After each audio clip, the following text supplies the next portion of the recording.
Dear Mick Gordon, if you see this video, I want to apologize for leaning into a stereotype of you as a one-trick producer who puts angry 8-string guitars into every track and has a collection of chainsaws hanging up in their living room. In fact, the amount that I've learned about production and sound design from making just 4 videos in the style of Doom has been astounding. Most of that learning came from your videos, social media, and past work. So thanks for paving the way for the little guys like me to try moving in exciting, new creative directions. Anyway, this is a video about more of that kind of learning where I analyze something to the point that it's creepy. Sincerely, Geoffrey Day. Hi. Oh man, I got stuck on 2 big questions this week. First off, why do my remixes only sound like 75% similar to a track from Doom? Like, they're loud, they've got guitars and stuff, but something about them is missing that Mick Gordon touch. After a long week, I made a song that I think is actually pretty close, so stay tuned or skip right over to that if you want. For the second question, is this genre called doomcore? Or is it industrial metal gent? Or should we just call it something else entirely? You all had some thoughts and so do I, so I want to talk about it real quick. But okay, back to the first question. Have you ever felt like you're pretty good at something but you could be 10 times better if you just put the time in? Well, I listened back on my last 3 Doom Eternal style remixes and then I listened carefully to some more of Mick Gordon's actual work and I was embarrassed. Because I realized that while I can make big drums and aggressive guitars and bendy synthesizers, I still barely scratched the surface on what makes his work so good.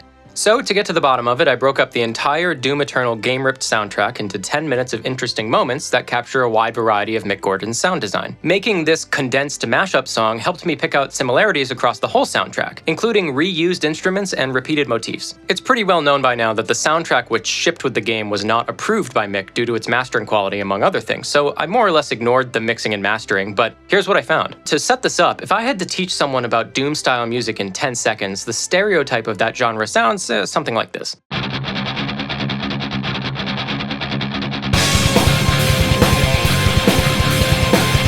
But while that says something about what people tend to remember, it's so little of the actual soundtrack. In fact, metal band instruments to synth instruments to inharmonic sound-designed ear candy is about 20%, 30%, 50% respectively. Mick is so good at sound design that it seems to be overlooked in what people consider to be Doom-like music. Honestly, in the soundtrack, it's friggin' everywhere. Just noises and tones and textures and movement and depth, and this is before you add anything that would be considered actual music. He does all these drones and stereo effects and there's just so much stuff. After a long session of listening to all of that Doom music, something was still bugging me. Did Mick Gordon build up a catalog of sounds over time during his career, or did he make everything from scratch just for Doom like an absolute mad lad? He's been at this for like 15 years at this point. To answer that question and also make myself feel a little better about my own music journey, I jumped on his portfolio website. So is it reuse or net new? And the answer, it seems like, is a bit of both. Mick was making more traditional movie trailers and EDM in that 2010 era. However, as we get closer to 2016, familiar sounds start popping up. In 2014's Wolfenstein, I could hear the beginnings of that crunchy, blown-out electronic sound in tracks like these.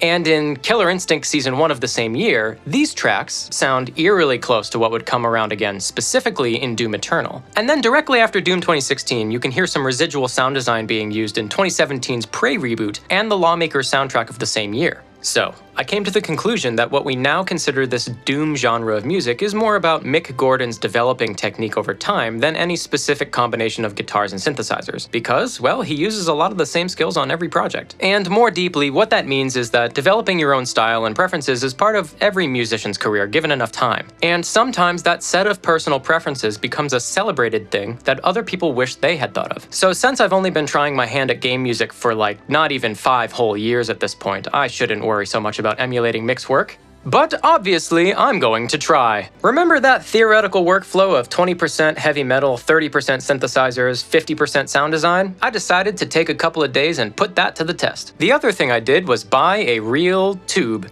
No, really, it's well known that Mick uses a lot of analog gear, but I had no idea why in this day and age someone would bother with so much analog gear considering the availability of cheaper, comparable software alternatives. This seemed like a reasonable bite-sized experiment to help me figure that out. I put my tube distortion software in a head-to-head test against this actual tube, and I learned 2 things. First, turning up the distortion over time clearly showed how software emulators are governed by math. They have a tendency to change the shape of your sound in a perfectly linear way from one waveform to another, while the real tube, which is governed by its own physical and electrical properties, eventually gets to the same shape, but with some more complex variation along the way. Second, when it came to pushing to extreme volume, software had a tendency to just keep applying the same math over and over, while the real tube would hit a maximum point, I assume because the surrounding electronics protect it from blowing out. Since this was the case, I was pleasantly surprised by how much grit I could get from this little guy without hearing that ugly digital clipping when it was pushed really hard. On the other hand, when no sound was playing through it, I could hear audible background noise from the electronics, so that's actually a trade-off and a reason why I might use the software sometimes. Anyway, back to the song. I just banged out the guitars and basses and drums and arranged things fairly quickly to stay true to that 20% time spent. Then I did some synth sound design to get the other melodies in there and to fill in the gaps in the guitar stuff. And for the rest of the week, which is a whole lot longer than I usually spend, I made drone sounds, little glitchy stuff, and experimented with reverbs, and mangled up some guitar parts, and played with distortion feedback, and ran a bunch of ideas through the real tube, and after all that, hand-picked the stuff that actually sounded good and threw out the rest. Like, if I was cooking, you could say that I made an entire restaurant menu, turned that into a buffet, then filled up a single plate with the stuff that looked the best and put the rest in the trash. Or maybe a couple of freezer bags if I was especially proud of it. Okay, ready for the final product? While you listen, see if you can tell where I used that real tube. Okay, here we go.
So, honestly, how close do you think I got? By the way, that tube was on the lead synths right before the first metal part and right after, and that's pretty much it. I used an emulator on everything else. Let's talk about genres for a second. I keep seeing this term industrial thrown around to describe when a band mixes synths and heavy guitars. So I listened to a bunch of peak-era industrial metal bands like the following. Out of those bands, I can say that only Powerman 5000 and Fear Factory were showing off synthesizer work that got anywhere close to heavy Mick Gordon territory. Go check out Fear Factory's God Eater, or Powerman's Play God or Play Dead. Don't get me wrong, the metal guitars in all of these bands were great, but it's not the metal guitars that define the aesthetic of a Doom soundtrack. Like many of you have been saying, I think we should give this genre a new name. It seems like an evolution on the way that this kind of heavy music is designed. I saw a bunch of conversation in the comments of my videos, so let me list off a few genre labels that I came across. Doomcore, Mickcore, Slayercore, Ragecore, Industrial Gent, Industrial Glitch Metal,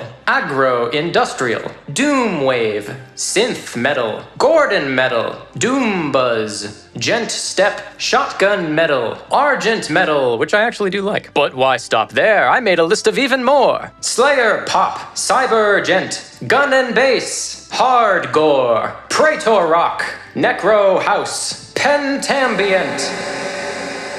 Leave a comment of which one is your favorite, and let's see which one gets the most upvotes in a few weeks. Maybe it'll stick for real. It's kinda cool to be on the horizon of something this new and exciting, isn't it? Thanks for coming along for the ride. By the way, my original track, Outlander, is up on the regular platforms if you want to hear that on its own, and of course it's not required to buy on Bandcamp, but anything is appreciated. The money goes right back into these videos anyway, so it's a win-win. Alright folks, I've been Geoffrey Day, you've been a good listener, and I hope you join me in the next one. See ya!